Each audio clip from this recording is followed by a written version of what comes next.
Dr. Suvarchalaa, Scientific Director with ZIVA Fertility Centers. What is a miscarriage? This is the topic for our discussion today. A miscarriage is also called a spontaneous abortion, and it is an unexpected ending of a pregnancy in the first 20 weeks of gestation. Just because it's called a miscarriage, it doesn't mean you did something wrong in carrying the pregnancy. Most miscarriages are beyond your control and occur because the fetus stops growing. Let's look at the type of miscarriages. Your clinician may diagnose you with the following types of miscarriage. A missed miscarriage is when you've lost the pregnancy but are unaware it happened. There are no symptoms of miscarriage, but an ultrasound confirms the fetus has no heartbeat. It's called as a missed miscarriage. A complete miscarriage. You've lost the pregnancy and your uterus is empty. You've experienced bleeding and past fetal tissue. Your clinician can confirm a complete miscarriage with an ultrasound. Recurrent miscarriage. 3 consecutive miscarriages are called as recurrent miscarriages. It affects about 1% of couples. Threatened miscarriage.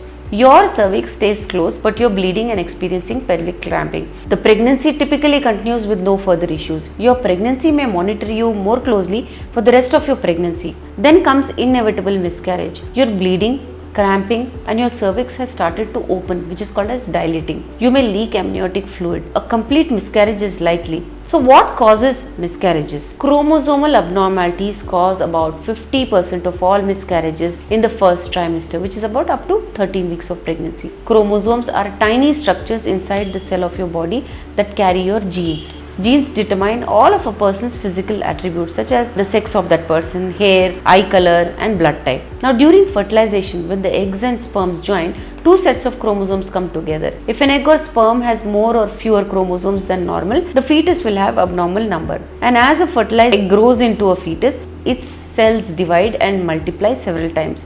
Abnormalities during this process can also lead to miscarriages. Most chromosomal problems occur by chance. It's not completely known why this happens. Several factors may cause miscarriages: infection, exposure to torch diseases, hormonal imbalances, improper implantation of the egg, fertilized egg on the uterine lining, depends on your age, uterine abnormalities, incompetent cervix, lifestyle factors such as smoking, drinking, alcohol or drugs, disorders of the immune system, severe kidney disorders, congenital heart diseases, diabetes that is not managed, thyroid diseases, radiation, certain medicines, etc. Severe malnutrition also may cause. What are the risk factors for a miscarriage? Well, a risk factor is a trait or behavior that increases a person's chance of developing a disease or condition. So, risk for miscarriages include your age, because studies show that the risk of miscarriage is 12 to 15% for people in their 20s and rises to about 25% for people by age 40. Therefore, most age-related miscarriages happen because of a chromosomal abnormality. Previous miscarriage, you have a 25% chance of having another miscarriage if you've already had a previous one. Health conditions, certain health conditions like unmanaged diabetes or infections in the uterus or cervix increase your chance of miscarriage. While a miscarriage is common, if you've been having recurrent miscarriages, you should definitely see your physician, your gynecologist, so that they can assess the reason for these miscarriages and therefore treat you and make sure that you do not have another miscarriage eventually. If you want to understand more about this, please feel free to contact us. Thank you. A lot of effort has gone into making this video. Please like and subscribe us. Thank you.